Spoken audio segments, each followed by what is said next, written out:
Last week, local elected officials, advocates, and impacted New Yorkers gathered outside the gates of Rikers Island to demand the release of all people incarcerated there. 15 people died in custody at Rikers last year. Horrifying reports detailed hellish conditions of derelict, abuse, violence, drugs, overcrowding, and neglect. This year, one person has already died at Rikers. Tars Youngblood was 38 and a father to 3. Olayemi Olurin spoke at the rally. She joins us now to tell us why she thinks Rikers should be closed. Olayemi is a public defender with New York City Legal Aid and a political commentator, and we're glad to have you back with us. Thank you. Thank you for having me, y'all. So tell us more about the rally and why this cause is so important.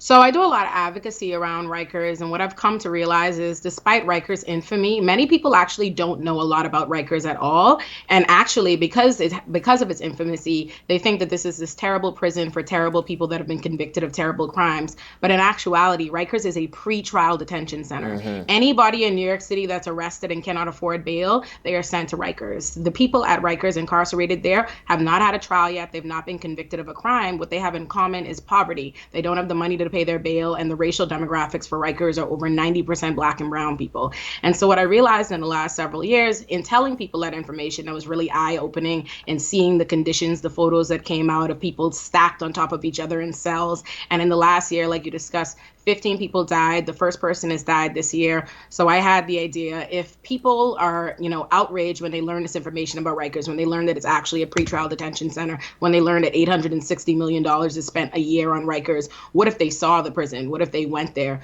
So I decided to get buses. I brought it to the Black Attorneys of the Legal Aid Society. What if we got buses and filled them with people and took them there and had elected officials speak? And we did. And on the last day of Black History Month, we took over 200 people to Rikers, and we had a protest outside of the gates, and elected officials, and namely families of people who have died at Rikers, came and spoke and demanded that people be released now. And Olayemi, there's been a significant rise in kind of left-wing, kind of pro-criminal justice reform energy in New York over the last several years. DSA is electing people all over the place to city council, assembly, state senate. But the response from a lot of those officials so far, at least, to Rikers has been, well, we should close Rikers. Yes. And then it's like, well, Rikers is still open. Like, well, I just said it should be closed. So next question, what else do you have? Yet Rikers is still open. So is that what this was aimed at, getting people to see that that you can't just say you want it closed and then wash your hands of it, because there are human beings who are in it, whether you say it should be open or not? It's woefully insufficient to continue to say we have a closed Rikers campaign and have the doors open. And it's even worse to continue saying we'll aggressively find out why people have died at Rikers instead of preventing those deaths from happening in the first place. And that's what we've seen repeatedly over the last year. People continue to die. Someone even died. The first person to die of the year died the day before we even held the rally. And elected officials continue to advocate for Rikers. Judges and prosecutors continue to send people day in, day out. Last year, people who died at Rikers, they were there on $1 bail. Someone died because they were in there on a parole violation for stealing a single bear at the bodega. That is inhumane for New Yorkers who have not had a trial to be dying inside there. And so what we want to see them do is decarcerate now, because although Rikers has been a human rights crisis, and it's been declared a state of emergency for years now, and its gates have been open since 1932, in the last several years, especially with the pandemic and the rollback of bail reform, they've piled on more people. It's overpopulated. A lot of the guards are leaving, calling out sick days, and the crisis has gotten much worse. The deaths have escalated. The amount of COVID cases are extreme, namely because they have people packed on top of one another in the cells. They're denying them medical attention, and we're saying this is too much. This can't continue. We can't just continue to let New Yorkers die and say, oh, we're sorry, it's a tragedy, we'll investigate. We need to close the doors now. So clearly, the cash bail system is a giant problem, and you've mentioned that there is some bail reform, but the place still just keeps getting crowded. Can you give us an idea? Do you have any data on what the average bail is for a person sitting in Rikers today? Like how? Because you say, well, it's poor people that are not able to post bail in order to get out to await their trial, like wealthy people are able to do for sure. So what is the amount of money a person would need on average, and do they need to put up some collateral, and maybe they don't own a home, and so that's kind of getting in the way? Like somebody who needs $1 bail, that seems odd. Why couldn't they scrounge up $1 So what are the holdups there?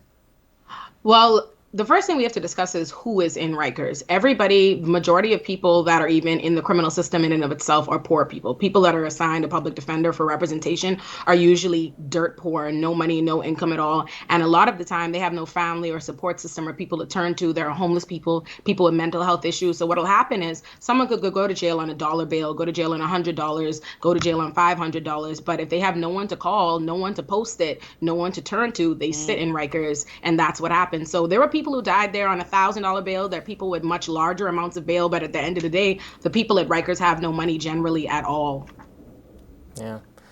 I think a lot of people naively don't understand that the people in Rikers, there's so many people in the prison system, they have not been convicted, right? And it goes to the very idea of innocent until proven guilty. And people go, well, if they're in jail, they must be, they must have done something wrong. But no, they are innocent because they haven't been found guilty yet. But they're waiting there for trial, in some cases just incredibly, extremely long times. Can you talk about maybe some of the cases you've seen where people are just, languishing in jail for weeks and months and longer, I think, that even than that? I've heard cases of like over a year of people waiting for trial, right? That happens. People sit in Rikers waiting for their trial for years. I represented a man who was released in December, but he sat in Rikers for over 2.5 years before he had a trial date. That is what happens. It's not uncommon. When the story of Khalif Browder broke out, and that really shocked the conscience of people. Khalif Browder was a 16-year-old that was sent to Rikers because he was accused of stealing a backpack, and he sat in Rikers for years before they found out that he was innocent. But years after even getting out Rikers, the psychological effects of that, he committed suicide. But what I need people to understand is that's what's happening every day. People go there, you get arrested on a traffic infraction in New York City and you don't have the money for it, you go to Rikers. You get arrested for any minor offense. If you don't have the money, you will go to Rikers. And that's what people have in common. What happens a lot of the times is people think you shouldn't do the crime, or these people are guilty, or this is the next thing, or this is about dangerousness or protecting us. But the reality is this: if people have the money, no matter what they're accused of, they can pay for their freedom and they can leave Rikers. It's not about safety. It's about the money. Yeah, that's medieval, right? That's, you were caught stealing a loaf of bread and you're going to be in the king's dungeon for the rest of your life. It's that level of unfair. I heard about a guy who was in there for a couple of years for a sandwich.